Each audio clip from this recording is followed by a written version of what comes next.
মাত্র ২ অক্ষরে ভারতের সবচেয়ে ছোট নামের রেল স্টেশন রয়েছে কলকাতার প্রতিবেশী রাজ্যে। আমাদের দেশের সবথেকে ছোট রেল স্টেশনের নাম জানেন কি? এটি বর্তমানে সাউথ ইস্ট সেন্ট্রাল রেলওয়ের টাটানগর বিলাসপুর সেকশনের একটি স্টেশন।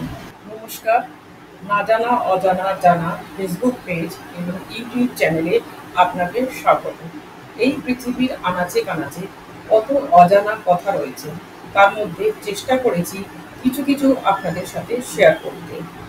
আমাদের সারা দেশ জুড়ে এমন অনেক রেল স্টেশন আছে যেগুলির নাম শুনলে অবাক হবে।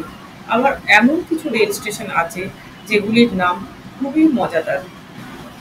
এখানে এমন কিছু রেল স্টেশন আছে যেগুলির নাম অনেকটাই বড়। আবার কিছু কিছু স্টেশনের ক্ষেত্রে দেখা যায় খুবই ছোট নাম। আমাদের দেশের সবথেকে ছোট রেল স্টেশনের নাম জানেন কি? এই ক্ষুদ্র নামের রেল স্টেশনটি উড়িষ্যা রাজ্যে ঝাড়সুগুড়া জেলায় রয়েছে। মাত্র ২ অক্ষর দিয়ে তৈরি এই স্টেশনটির নাম। ভারতীয় রেল দপ্তরের অধীনে অবস্থিত একমাত্র ক্ষুদ্র নামের স্টেশনের নাম আইবি। জনপ্রিয় এই রেল স্টেশনের নাম মহানদীর উপনদী আইবি থেকে এসেছে। এটি ভারতের একমাত্র ক্ষুদ্র নামের রেল স্টেশন। ১৮৯১ সালে বাংলা নাগপুর রেলওয়ের আসানসোল থেকে নাগপুরের রেলপথ চালু হয়।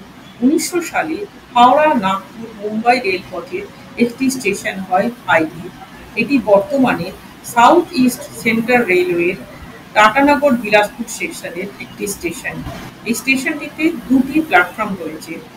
১৯৬৯-৭০ সালে এই রেলপথটি ইলেকট্রিক লাইনে পরিবর্তিত হয়। সাথে থাকার জন্য ধন্যবাদ।